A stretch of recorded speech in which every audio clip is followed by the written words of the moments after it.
qardaşların adından eksik olmayın.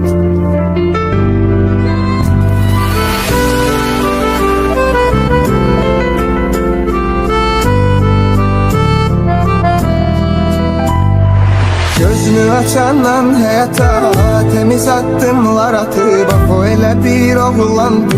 Bir sözüyle qan yatıp kasıba məzluma el tutup hamıya imdad edip çoxsunu dardan qutarır. Her kim ki feryat edip düzüyəsib yüz dolanır. Her şey düzgün olup doğurmalı zat sanır. Her şeyden üstün olur aman vermez ömrü boyu. Tapdalasın hakkına hak kardeşi herkes tanıyır. Alnı atıktır üzüla aman vermez ömrü boyu. Tapdalasın hakkına hak kardeşi herkes tanıyır. Alnı atıktır üzüla. Fəxr ki Fuadın her mekanda var. Yaşasın Azerbaycanımız. Belə bir övladı var. Musalla nəzər salar.